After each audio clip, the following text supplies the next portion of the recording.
Selamat pagi Bapak Ibu Jemaat yang dikasihi Tuhan Yesus Kristus. Kita akan melakukan aktivitas dalam banyak hal hari ini.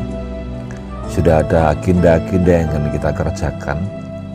Tetapi mari sebelum kita melakukan aktivitas kita lebih lanjut, kita duduk diam di hadapan Tuhan.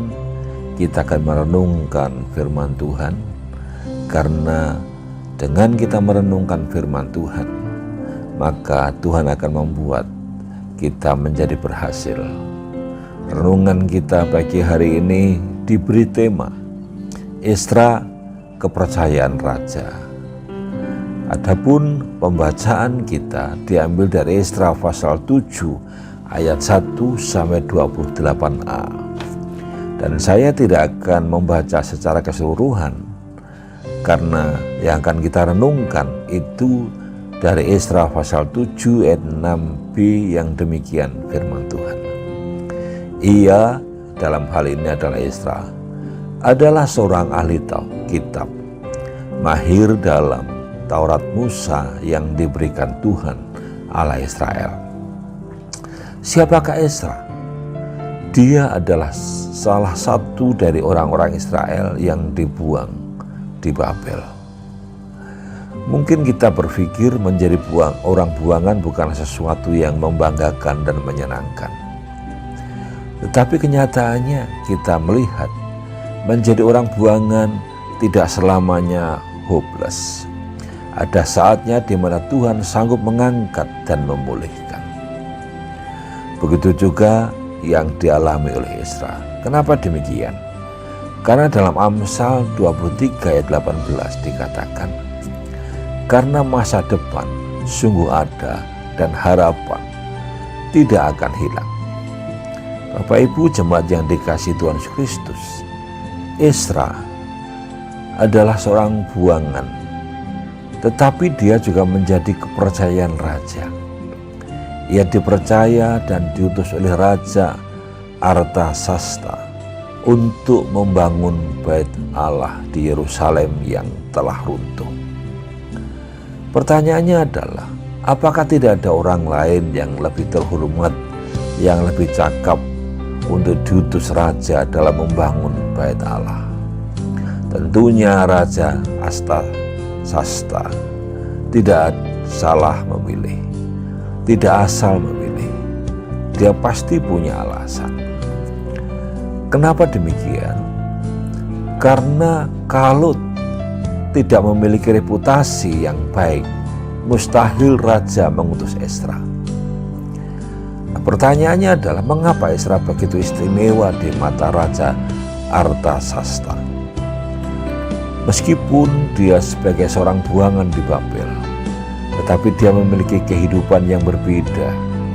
Dia adalah seorang yang mengasihi Tuhan dengan segenap hati. Bahkan orang-orang di sekitar Babel atau di seluruh Babel mengenalnya sebagai seorang yang ahli dalam hal Taurat Tuhan. Itulah sebabnya dikatakan dalam Esra 7 ayat 6c, Raja memberi dia segala yang diingininya, oleh karena tangan Tuhan Allahnya melindungi dia. Bapak Ibu yang dikasihi Tuhan Yesus Kristus, memiliki hidup yang berbeda seperti Esra adalah kehendak Tuhan bagi orang percaya.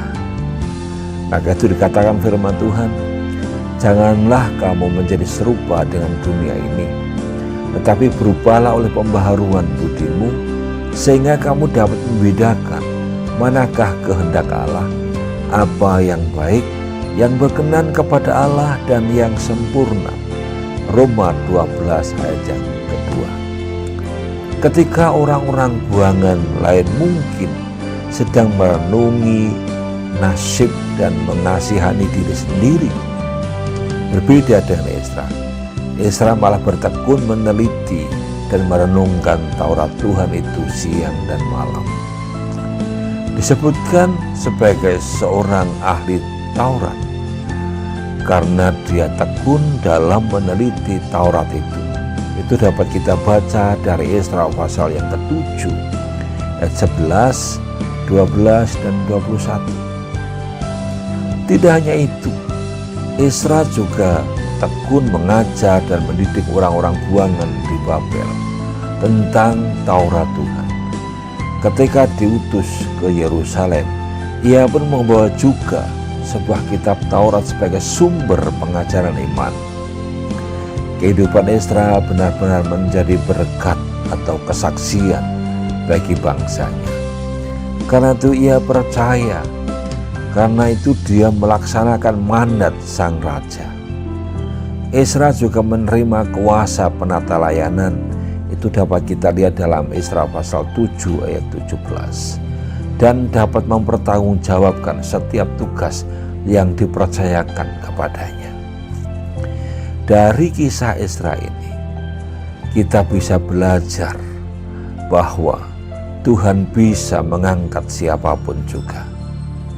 Profesi apapun juga, kondisi apapun juga, selama dia tekun dalam merenungkan Taurat Tuhan itu siang dan malam.